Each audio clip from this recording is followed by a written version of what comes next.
ये हमारे गणित में अंतिम अध्याय है, अध्याय 14 है।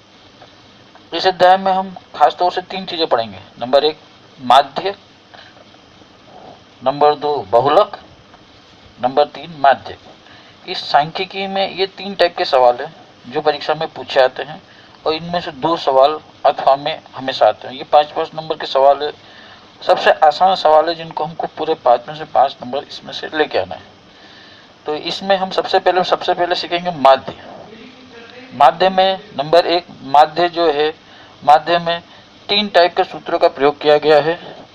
पहला सूत्र आप देखें, उसके अंदर माध्य और x के ऊपर एक लाइन खींची हुई है। इसको पढ़ने का क्या तरीका होता है, x और लाइन को क्या पढ़ते हैं, बार।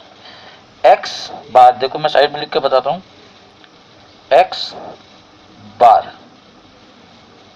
इसको पढ़ेंगे, x के ऊपर अगर एक लाइन लिखी हुई है तो इसको हम क्या पढ़ेंगे, x बार।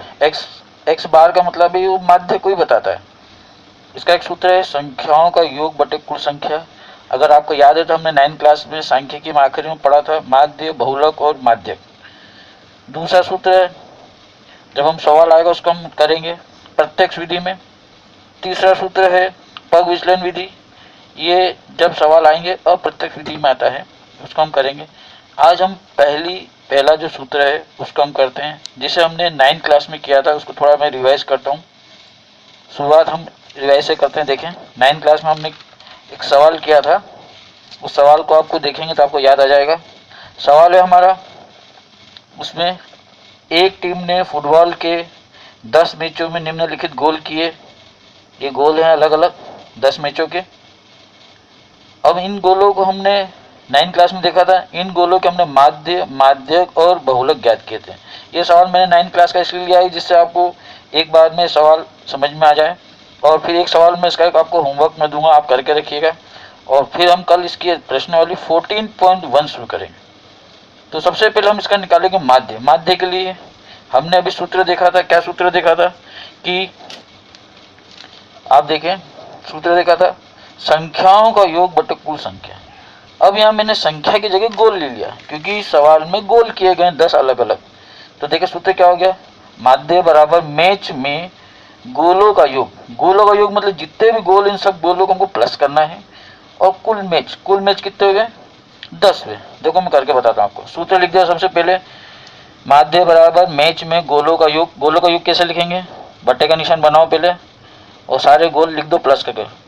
अपर से 2 plus 3 plus 4 plus 5 plus 0 plus 1 plus 3 plus 3 plus 4 और प्लस 3।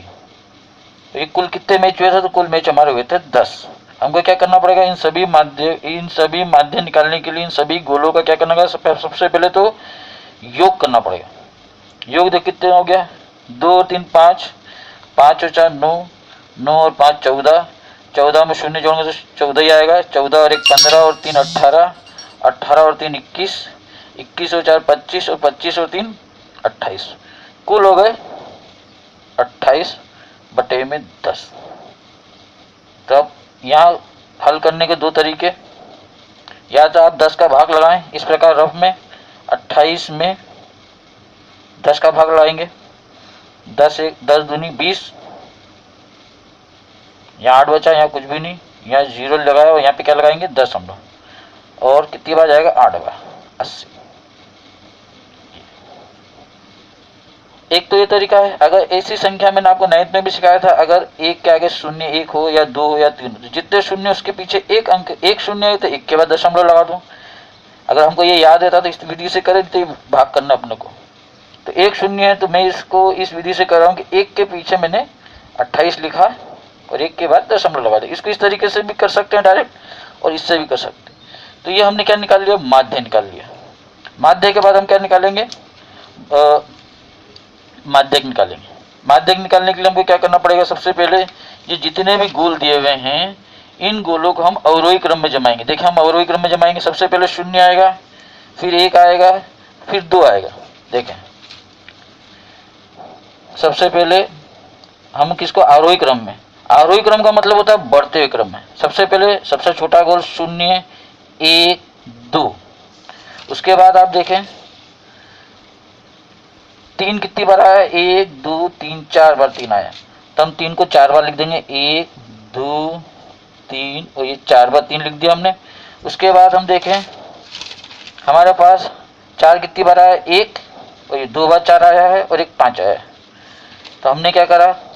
2 बार 4 लिख दिया और एक लिख दिया 5। अब आप देखें कि संख्या छूट नहीं गई हो क्योंकि 10 मैच हुए थे। 1 2 3 4 5 6 7 8 9 10। जो संख्या ज़्यादा बार आ रही है उसको उतनी बार लिखना है, ऐसा नहीं कि एक बार लिखेंगे। अब आरोही क्रम में जमा लिया। माध्यक कैसे निकालते हैं? माध्यक बराबर, माध्यक निकालने के लिए हमको क्या करना पड़ेगा? बीच की संख्या ढूंढे। इसमें सबसे बीच में संख्या हमारी कौन सी है? इसमें हमारी इस बीच में सबसे अच्छी संख्या कौन सी है? देखें कैसे। 1 2 3 यहाँ से ले लें, 1 2 3 यहाँ से ले लें, और संख्या दिख रही, एक और आगे बढ़े, एक और आगे बढ़े, मतलब बीच में संख्या हमारी कितनी आ गई? 2। ये इधर भी 4 है और इधर भी 4 है, मतलब बीच में संख्या 2 आ गई। तो दोनों को क्या करेंगे? दोनों को जोड़ देंगे और 2 से भाग लगा देंगे। तो दोनों को जोड़ दे तो 3 और 3 6 और बटे में 2। काटना हमको आता है, 2 एकम 2 और 2 तिया 6। तो माध्यक हमारा कितना हो गया? 3। अब तीसरे नंबर पर हम निकालेंगे बहुलक। ये सभी सवाल हम 9th क्लास में देख चुके हैं, आपको सब समझ में आ भी रहा होगा। कल से मैं आपको इसकी प्रश्नावली शुरू करूंगा 14.1। आपको मैं इसके पूरी प्रश्नावली के फोटो भी भेज रहा हूँ, सवाल आप नोट करके रखेंगे सारे। उसका सवाल नंबर 1 करेंगे 14.1 का। अब हम देखें बहुलक। बहुलक क्या सीखा था हमने? ऐसी संख्या जो सबसे ज़्यादा बार आई, मतलब जिसकी बारंबारता सबसे ज़्यादा है। अब आप देखेंगे इन सब में सबसे ज़्यादा बार संख्या यहाँ से भी देख सकते हैं। देखने का सबसे बढ़िया तरीका है, क्योंकि यहाँ आगे पीछे संख्या लिखी हुई सवाल में। जो हमने माध्यक निकाला है वहाँ आप देखेंगे तो एक बार में आपको समझ में आ जाएगा कौन सी संख्या सबसे ज़्यादा बार आएगी। तो आप देखेंगे 4 2 बार आई है और 3 1 2 3 4 बार आया। इसका मतलब सबसे ज़्यादा बार संख्या कौन सी आई है? 3। तो हम क्या लिखेंगे? सर्वाधिक